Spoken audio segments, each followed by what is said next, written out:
No mirror ever became iron again. No bread ever became wheat. No ripened grain ever became sour fruit.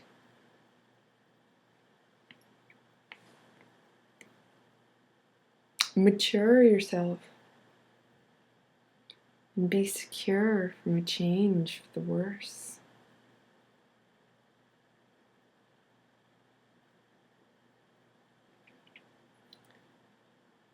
Become the light.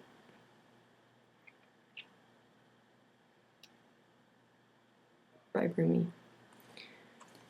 It reminds me of this quote I saw earlier today.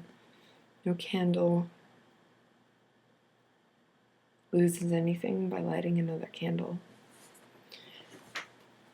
The next post I have of this sequence, the tagged poem sequence, Boats on West Lake, reminds me of Fitzgerald. It's another one by Matt. Caught in the act of being female, by Anonymous. I follow scent of woman, melon heavy, ripe, with anticipation, inspiring me to rip great holes in the night, so that the sun blasts through to this, all I ever need know. Her breath.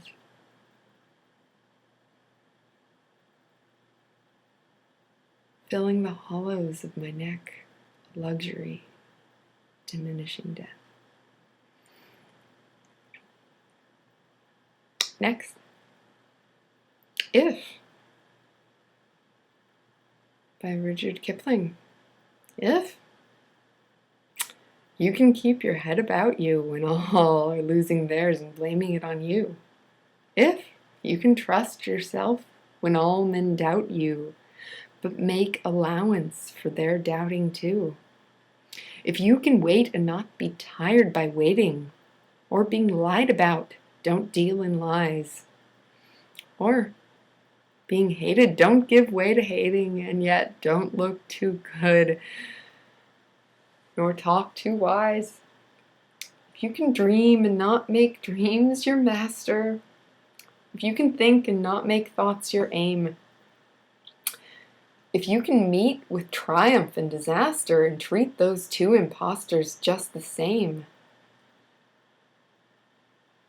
if you can bear to hear the truth you've spoken, twisted by knaves to make a trap for fools, or watch the things you gave your life to broken, and stoop and build them up with worn-out tools.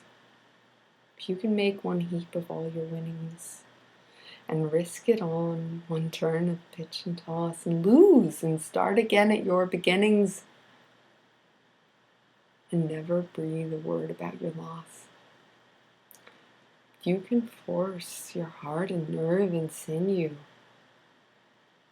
to turn long after they are gone, and so hold on when there is nothing in you except the will,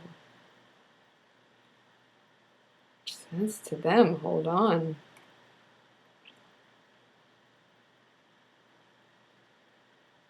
If you can talk with crowds and keep your virtue, or walk with kings nor lose the common touch, if neither foes nor loving friends can hurt you, if all men count with you but none too much, you can fill the unforgiving minute with 60 seconds worth of distance run. Yours is the earth and everything that's in it. And which is more, you'll be a man, my son, says Kipling. But an adorable poem, also on the sideline of the Dr. Bronner soap.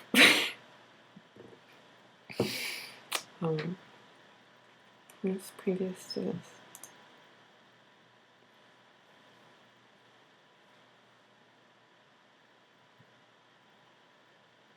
I wanted the birds to tell me something. By Maya Stein.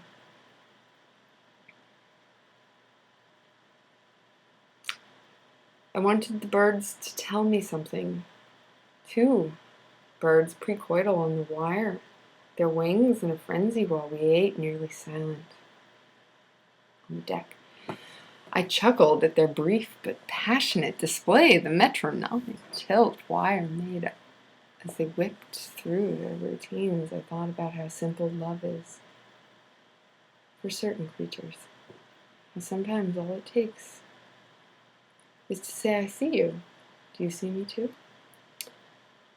The birds didn't stay long through 2 or 3 bites of steak, our forks scraping the white plates, but sometimes it's brevity that's most exquisite, that leaves the deeper mark.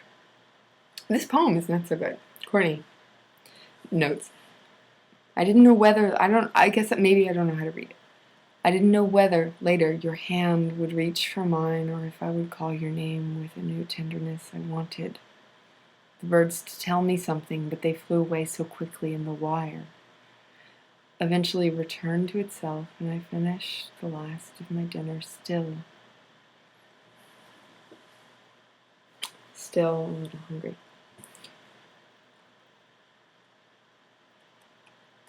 I have a post about memento mori.